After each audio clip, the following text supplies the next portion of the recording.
এই চিকেন রেসিপিটা বানানো যে এত সহজ আর কোনো রকমের ঝামেলা ছাড়াই যে এটা বানানো যায় সেটা একবার না বানালে বুঝতেই পারবেন না।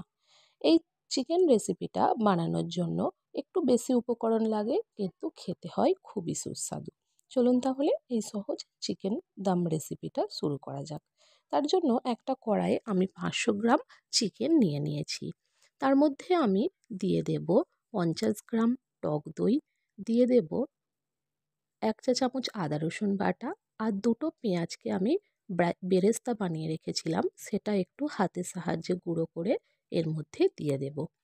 আর দেব এর মধ্যে 2 চা চামচ লেবুর রস, আর দিয়ে দেব স্বাদ অনুযায়ী লবণ, হলুদ গুঁড়ো 1/2 চা চামচ, ধনে গুঁড়ো জিরে গুঁড়ো 1 চা চামচ করে, লঙ্কার গুঁড়ো 1/2 চা চামচ, 1/2 চা চামচ দিয়ে দেব গোলমরিচ গুঁড়ো, আর 1/2 চা চামচ দিয়ে দেব গরম মশলা। এর মধ্যে দিয়ে দেব কিছু গোটা গরম মশলা, যার মধ্যে আছে লবঙ্গ, এলাচ, দারচিনি আর সাজিরা। দিয়ে দেব ধনেপাতা আর পুদিনা পাতা কুচি, আর সামান্য রেড ফুড কালারকে একটু দুধে মিশিয়ে রেখেছিলাম সেটা দিয়ে দিলাম। দিয়ে দিলাম কাঁচা লঙ্কা, কাজু, আমন্ড আর শুকনো নারকেলকে একটু জল দিয়ে পেস্ট করে এর মধ্যে দিয়ে দেব। আর দিয়ে দেব 2 টেবিল চামচ যে বেরেস্তা ভাজার তেলটা ছিল সেটাই এর মধ্যে দিয়ে দিলাম। দিয়ে হাতের সাহায্যে খুব ভালো করে এটাকে আমি মিশিয়ে নেব। তারপর এটাকে কম করে 2 থেকে 3 ঘন্টা আমি ম্যারিনেশনের জন্য রেখে দেব। যদি আপনারা আরও বেশি টাইম ম্যারিনেট করে রাখতে চান তাহলে এটাকে ওভারনাইট ম্যারিনেট করেও রাখতে পারেন, সেক্ষেত্রে এটাকে ফ্রিজে রাখতে হবে। এটাকে ঢাকা দিয়ে আমি 2-3 ঘন্টা রেখে দিলাম। 2-3 ঘন্টা পরে দেখতেই পাচ্ছেন চিকেনটা এখন থেকে কতটা তেল ছেড়ে দিয়েছে। এটা এখনও সম্পূর্ণ রান্না হতে বাকি আছে। এটাকে রান্না করার জন্য, যেহেতু এটা দম চিকেন, তাই জন্য এখানে আমি একটা পুরনো তাওয়া গ্যাসের ফ্লেম হাই করে এটাকে খুব ভালো করে গরম করে ওর মধ্যে আমি চিকেনের হাঁড়িটাকে বসিয়ে দিলাম। তারপর গ্যাসের ফ্লেম হাই রেখে এটাকে আমি প্রায় 4-5 মিনিট একটু দম করে নেব। 4-5 মিনিট পর ঢাকা খুললেই দেখতে পারবেন এটা কিন্তু প্রায় রান্না হতে শুরুই করে দিয়েছে। তারপর আমি গ্যাসের ফ্লেম লো রেখে এটাকে ঢাকা দিয়ে রান্না করে নেব।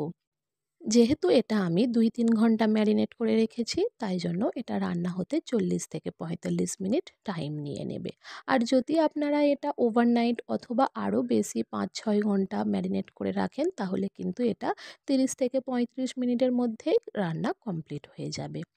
এইভাবে ঢাকা খুলে খুলে একবার করে কিন্তু চিকেনটাকে নাড়াচাড়া করে দিতে হবে। না হলে যেহেতু এর মধ্যে বাদাম, নারকেল গুঁড়ো দেওয়া আছে তাই জন্য এটা নিচে লেগে যেতে পারে। একটু নাড়াচাড়া করে দিলে আর নিচে লেগে যাবে না। এইভাবে আমি প্রায় 3 থেকে 4 বার ঢাকা খুলে খুলে এইভাবে নাড়াচাড়া করে চিকেনটাকে একটু কষিয়ে নিয়েছি।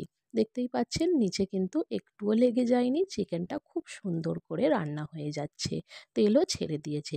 রান্না করতে করতে প্রায় আমার 30 থেকে 35 মিনিট হয়ে গেছে।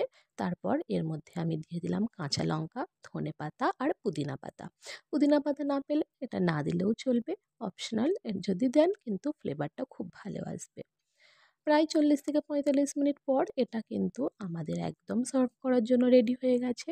এটা ভাত কিংবা রুটি, লুচি সব কিছুর সঙ্গেই খেতে ভালো লাগবে। যদি আমার ভিডিও ভালো লেগে থাকে একটা লাইক, কমেন্ট, শেয়ার আর আমার চ্যানেলটা সাবস্ক্রাইব করার অনুরোধ রইল।